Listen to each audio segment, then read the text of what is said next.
नमस्ते मित्रों। जय श्री राम। कश्मीर तो हम भूल ही चुके हैं, अब बांग्लादेश को ही देख लीजिए। अब अगर जो बांग्लादेश में हिंदुओं ने मंदिर में चढ़ावा चढ़ाने की जगह, इस्कॉन बनाने की जगह, भंडारे खिलाने की जगह यदि अपने लिए युवाओं की फ़ौज तैयार की होती, जो जिन पैसे से आप जिसे धर्म समझ रहे हैं उसकी जगह आत्मरक्षा की व्यवस्था की होती, तो आज बांग्लादेश के ये हालात ना होते और मरते भी तो लड़कर मरते।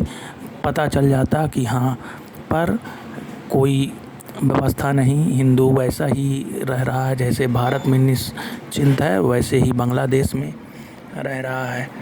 वो तो भंडारा कराएगा, कथाएं कराएगा।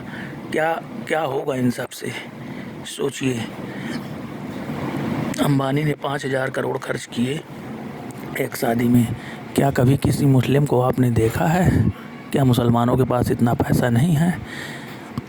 भारत में एक से एक करोड़पति हैं, मगर वो पैसा देते हैं समाज में, ऐसा फालतू का खर्च नहीं करते, क्योंकि पैसे से ही अर्थ से शस्त्र और शस्त्र से आत्मरक्षा संभव है।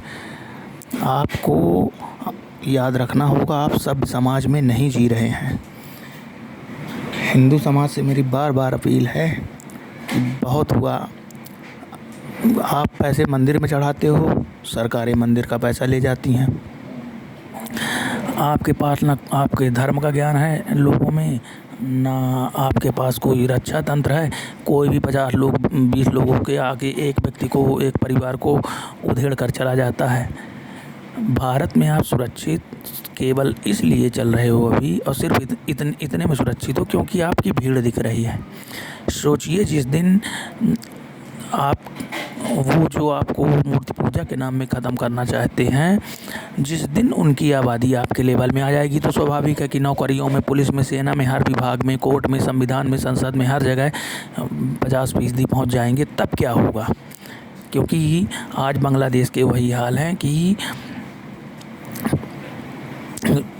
पुलिस भी वही है, सरकार भी वही है, साधन भी वही, संसाधन भी वही, कोर्ट भी वही, मीडिया भी वही, कोई बचाने वाला नहीं। ऐसे में कौन रक्षा करता? वो जो आप बांग्लादेश के हिंदुओं ने आत्मरक्षा की व्यवस्था की होती 1947 से, आप गौर करेंगे, जैसे भारतीय मुस्लिम हैं, उन्हें आप देखिए, वो आबादी भी बढ़ाते हैं और उनके पास आपको लग्जरी व्यवस्थाएं ना मिले, लेकिन आत्मरक्षा के लिए शस्त्र मिल जाएंगे। क्यों? क्योंकि उन्हें पता है कि वो जब बहुसंख्यक होंगे तो क्या करेंगे, तो उन्हें हमेशा ये डर लगा रहता है कि कहीं हिंदू उनके साथ ये ना कर दें। तो हिंदू तो 70-75 साल में नहीं कर पाया, ना करना चाहता, लेकिन अब जहाँ बहुसंख्यक हो गए हैं तो कभी भी उठा कर देखिएगा, दंगे में कौन मारा जाता है ज़्यादा।